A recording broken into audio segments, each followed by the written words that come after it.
मूंखे एक शेर याद आयो रहमदास जोगी जो। अख प्रिय जी अख में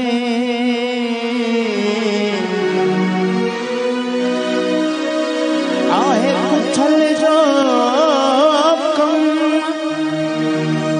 लाहे ॾींदुस लतीफ़ चए सिसीअ सूधो चम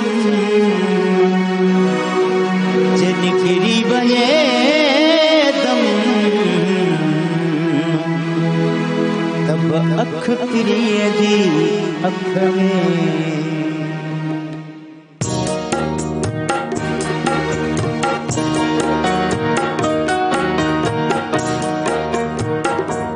अख भरे थी भरे याद तू थी अची अख भरे थी भरे याद तू थी अची याद तू थी अची याद तू थी अची याद तू थी अची याद तू थी अची अख भरे थी भरे याद तू थी अची अख भरे थी भरे याद तू थी अची।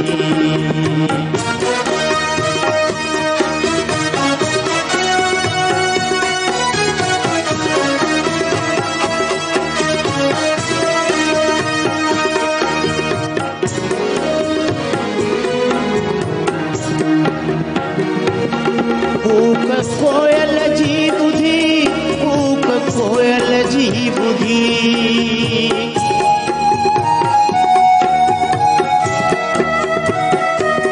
कूक कोयल जी बुधी कूक कोयल जी बुधी कूक कोयल जी बुधी मुंद सड़े थी सड़े याद तू थी अची मुंद सड़े थी सड़े याद तू थी अची याद तू थी अची याद तू थी अची याद तू थी अची याद तू थी अची अख भरे थी भरे याद तू थी अची।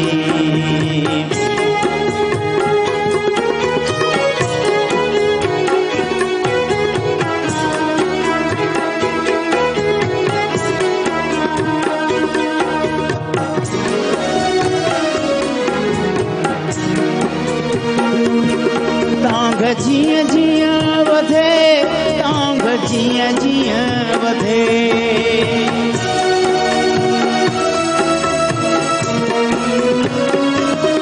तांग जीअं जीअं वधे तांग जीअं जीअं वधे दिल करे थी करे याद तू थी अची दिल करे थी करे याद तू थी अची याद तू थी अची याद तू थी अची याद तू थी अची याद तू थी अची अख भरे थी भरे याद तू थी अची।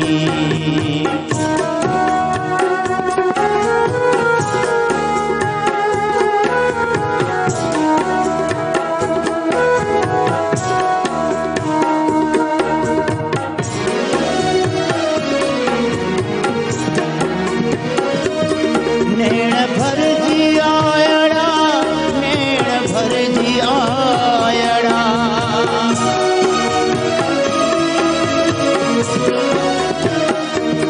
नैण भर जी आयड़ा नैण भर जी आयड़ा सिक तरे थी तरे याद तू थी अची याद तू थी अची याद तू थी अची अख भरे थी भरे याद तू थी अची।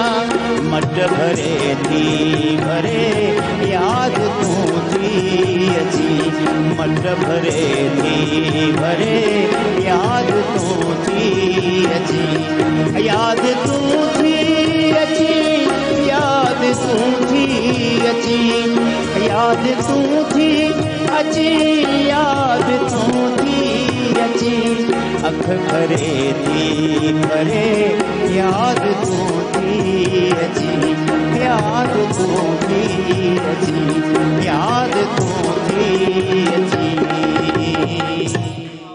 वाह वाह वाह वाह। अख फरे थी फरे याद तूं थी अची। कमाल कमाल कमाल जी मतलब शायरी छा त कंपोजिशन आहे। जबरदस्त।